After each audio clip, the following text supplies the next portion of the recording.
Did you know astronaut Chris Hadfield's Scrabble board was stuck to the ceiling with Velcro aboard the ISS? Velcro was the MVP because missing tiles floated off into the ventilation system only to be found later in the air filter. But how did Scrabble go interstellar? Let's rewind a few decades. Picture this, it's 1938. The world's on the brink. World War II is looming. And Alfred Butts, an architect by trade, but unemployed at the time, is sitting there combing through the New York Times. Not for headlines, mind you, but to tally how often each letter of the alphabet appeared. That's right, he was running a cryptographic breakdown of the English language, a breakdown that ultimately shaped Scrabble's iconic tile distribution. And now, here I am, armed with some walnut, brass nails, and a plan that derails at least twice along the way, trying to pay homage. So grab some popcorn, sit back, and enjoy the ride as I attempt to build a Scrabble board that, with any luck, might just be worthy of the name, and maybe even earn a quiet nod from Mr. Butts himself.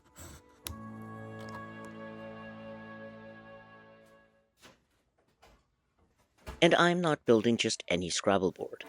This one's got its own hidden drawer for tiles and dictionary, brass accents, and joinery nice enough to make your weekend guests suspicious of how much free time you have. The problem is my garage only offers so much real estate. So I've adapted. I move my dust collection hose from machine to machine, empty the dust drum at least twice per build, and repurpose whatever I can find. Take the shingle under my miter saw, for example. It's not there for show. The saw's bolted down, but the shingle gives it extra grip. And once my plywood station inevitably goes out of alignment, I can tweak the saw height just by slipping in or pulling out a shingle. When it comes to milling, my 6-inch jointer gives me clean 90-degree reference edge and face. But for wider boards, and to stretch every inch of walnut, I switch to my 8-inch benchtop jointer. It flattens well, but its fence not trustworthy. So I flatten wide boards on the 8-inch, then bring them back to the 6-inch to get that reliable square edge. By the way, this combo costs way less than a full-size 8-inch jointer, and honestly, I don't use the wide one often enough to justify the upgrade anyway.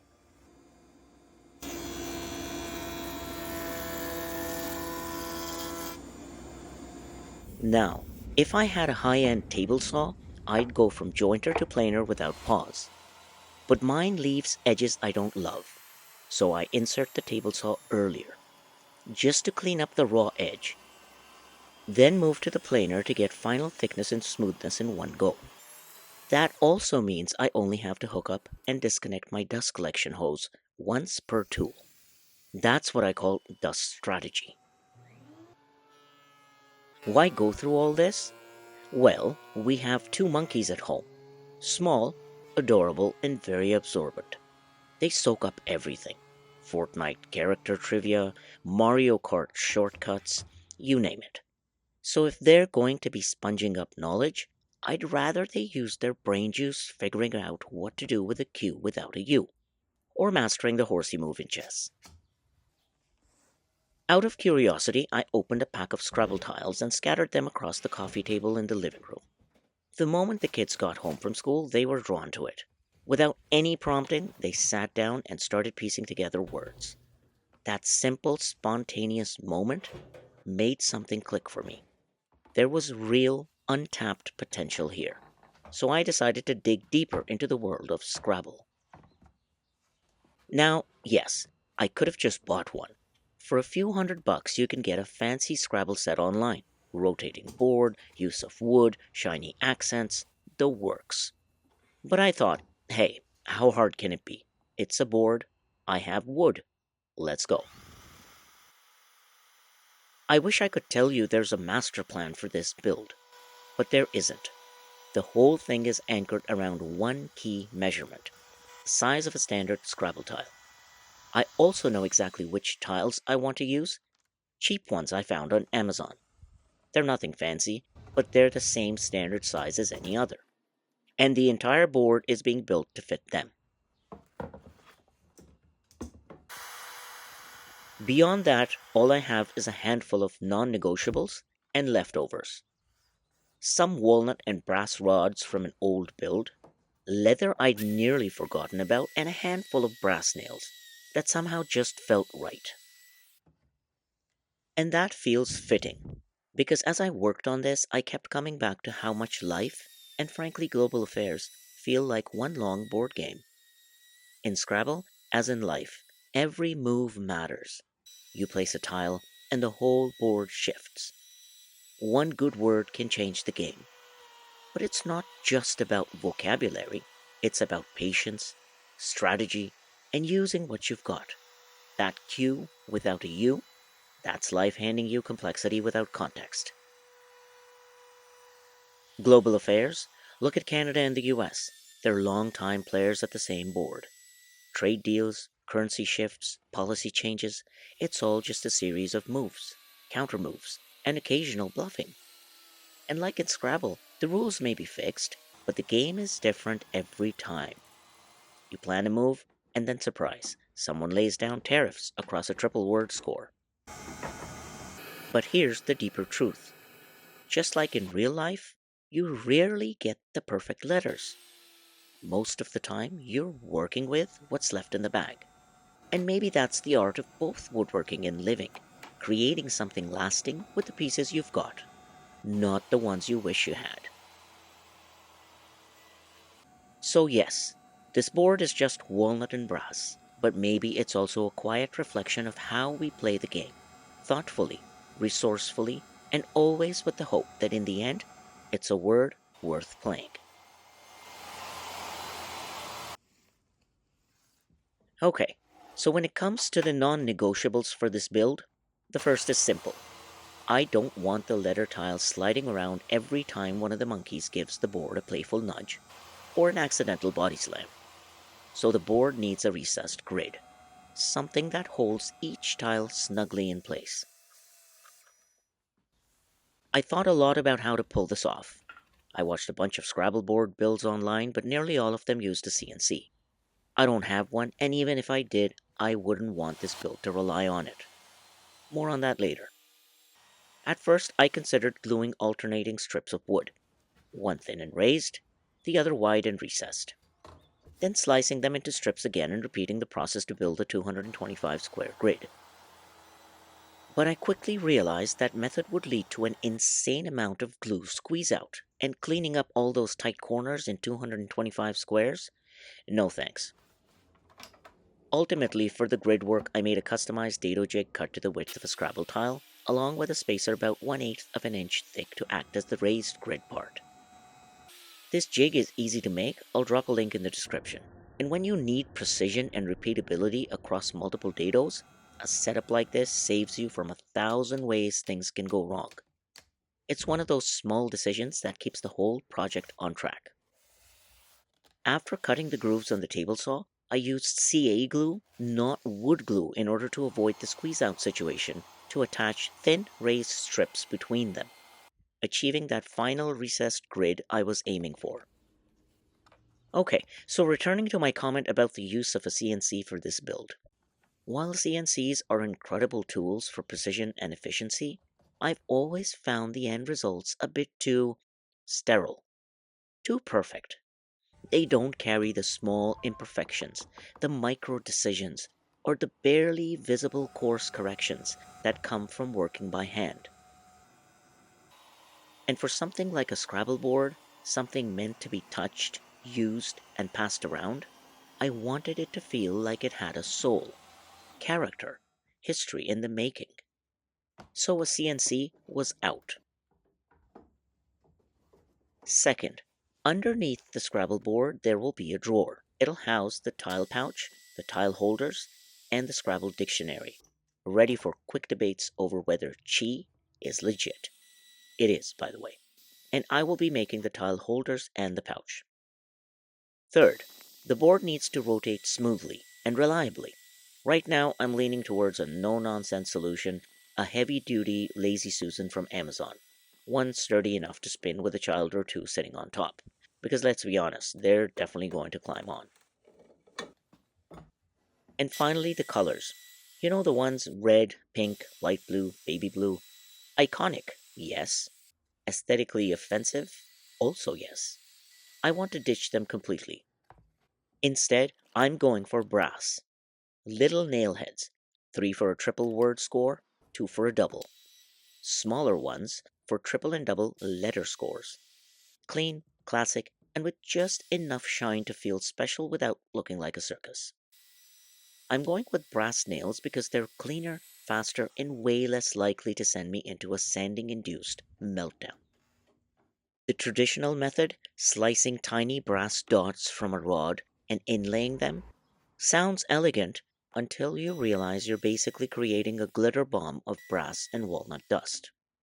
And with a grid this tiny, I'd need 100 hours and a power tool smaller than the size of a toothbrush to clean it up anywhere near proper. No thanks.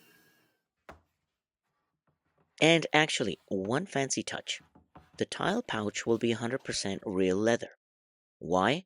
Because last year I bought a few full hides for a project, and a couple of them, this light leather, has been sitting around looking judged ever since.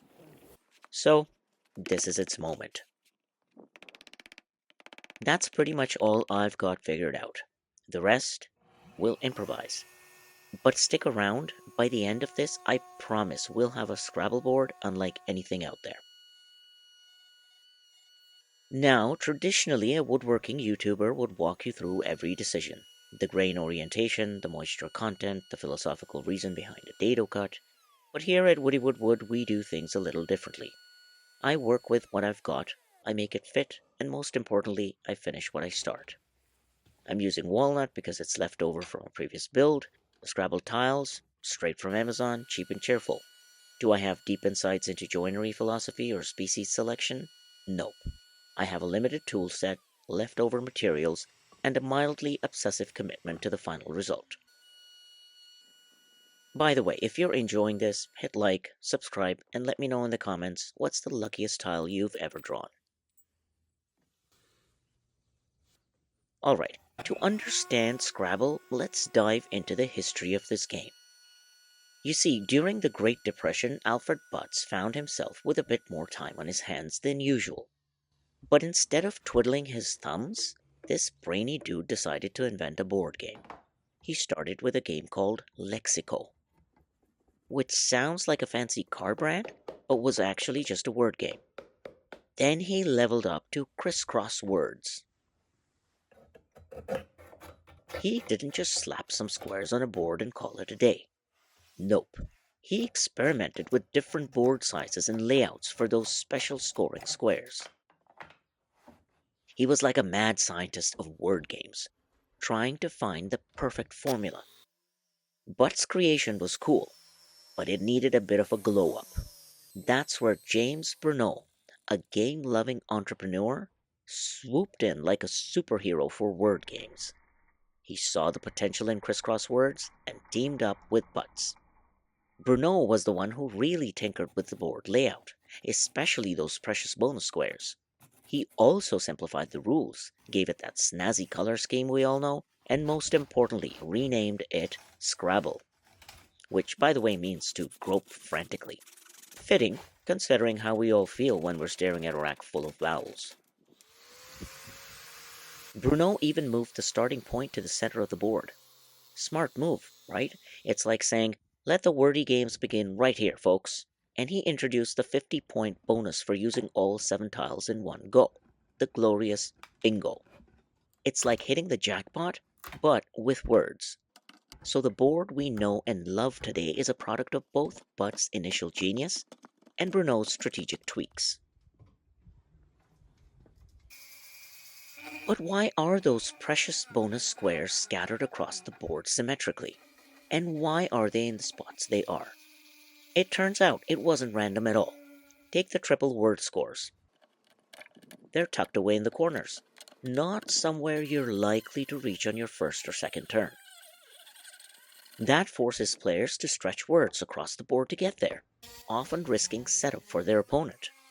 They offer the biggest word score multiplier in the game. Landing a word here can be like finding a $20 bill in an old coat pocket. A major score boost. But they're also a bit of a trek to get to, adding a fun strategic challenge. It's the game's way of saying, Go big or go home with a slightly smaller word. Double word score squares? You'll find more of these scattered around, offering more frequent chances to double your word's worth. They're like the reliable friends of the bonus squares, always there to give you a little extra oomph. Their placement in both the middle and outer areas keep things interesting throughout the game. Triple letter score squares?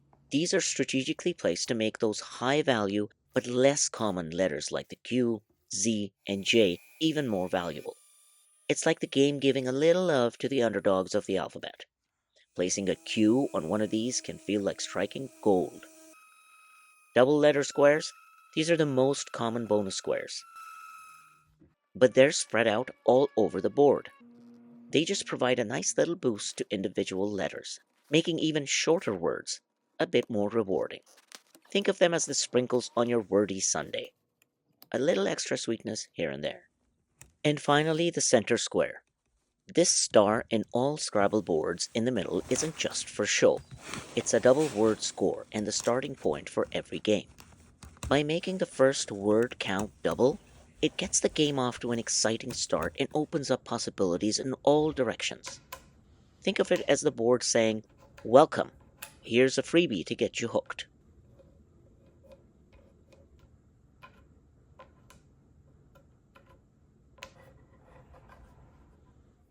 And while working on this build, I couldn't stop thinking about the letter distribution and score allocation Alfred Butts came up with. It sent me down a bit of a Scrabble rabbit hole. I started wondering, should the tile distribution be updated? If I ran the same frequency analysis Alfred did, using today's New York Times, would I land on the same results? Some people think it's overdue for a revision. Others say, if it ain't broke, don't fix it. So instead of poring over newspapers, I took the subtitle file for this very video and dropped it into a character frequency tool. Then I cleaned up the results in Excel to match the 26 letters used in Scrabble and took a look. About 16,000 characters later, the verdict? Surprisingly close.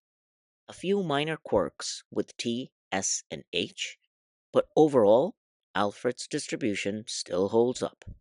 The man had an eye for language. So, his letter scores still make sense to me. The common letters have lower point values, while rare ones have higher values. The bonus squares amplify this system. Triple letter scores make those rare, high-scoring letters even more impactful, while word score multipliers reward you for clever placement of any word, long or short. It's a beautifully balanced system that keeps the game challenging and fun.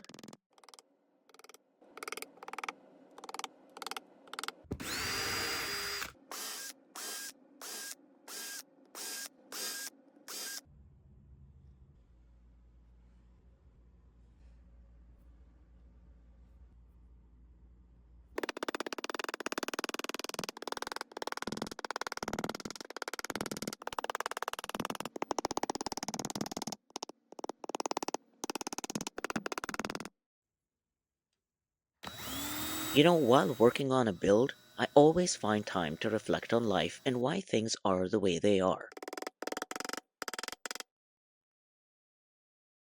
And during this build, I was thinking about that feeling.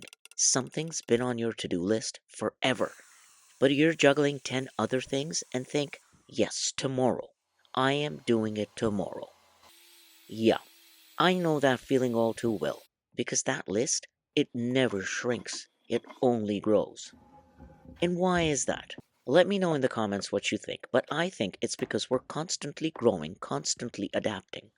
When I look back, for example, university reshaped my priorities, taught me time management, and adjusted my lens on life.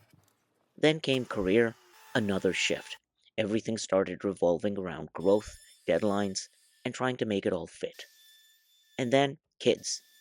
Kids don't check your to-do list before they live their lives. They don't wait for you to sand that edge or tighten that bolt. They just grow, fast. They spill things, lose game pieces, ask impossible questions mid-router pass, and make you wish you had 4 extra hours in the day just to keep up. So you adapt. the list grows and your standards shift. What used to be a minor inconvenience becomes a story, a moment, or just something you laugh about later. And suddenly that Scrabble board you were building isn't just a project. It's a chance to pause the chaos for a bit and create something lasting, something they'll fight over when they're older. So if you find yourself in those moments where the to do list grows faster than your energy, don't sweat it. That's life training you for what's next.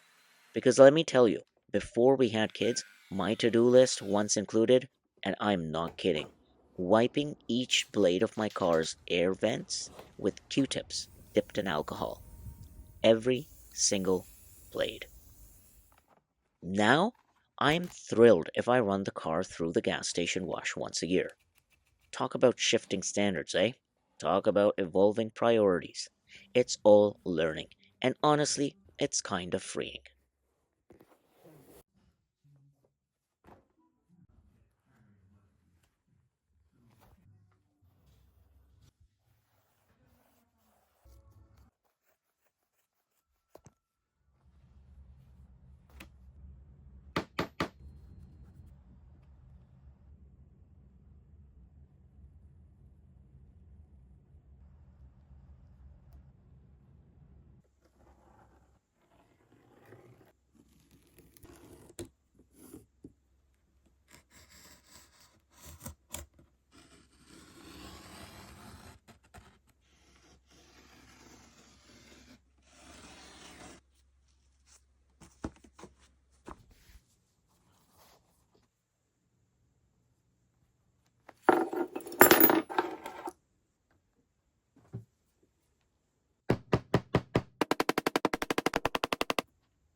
Now, everything else aside, this wouldn't really be a Woody Woodwood build if it didn't carry a touch of finance woven into the grain. And in the case of Scrabble, I found a surprising symmetry, because Scrabble isn't just a game about letters and words, it's about resource allocation and uncertainty, which is essentially finance. Every tile in that little wooden rack, it's a finite resource, limited, unevenly distributed, and full of potential, just like capital. You don't get to choose your starting letters, the same way you don't get to choose your starting financial situation. But what you do get to choose is how you play them, whether you hold back the high value ones hoping for a better opportunity, or play them early to build momentum. There's no right answer, just trade offs. And every decision echoes forward. Scrabble forces you to weigh risk and reward in real time. You don't know what your opponent holds.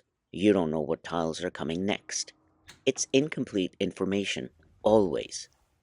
And yet, you still have to act. Again, that's finance in a nutshell. Every budget, every investment, every pivot, it's all made under a veil of uncertainty.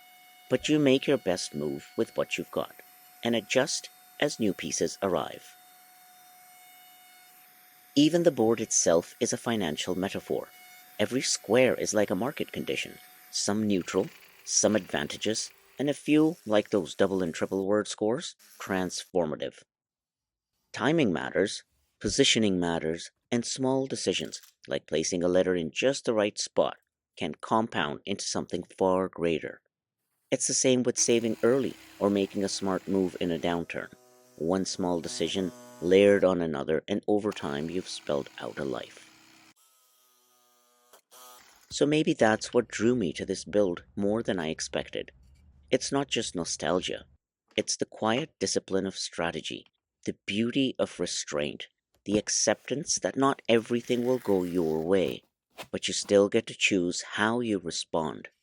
And in the end, if you've made the most of your letters, if you've thought a few moves ahead, if you've left a little space for surprise, you've already won more than points.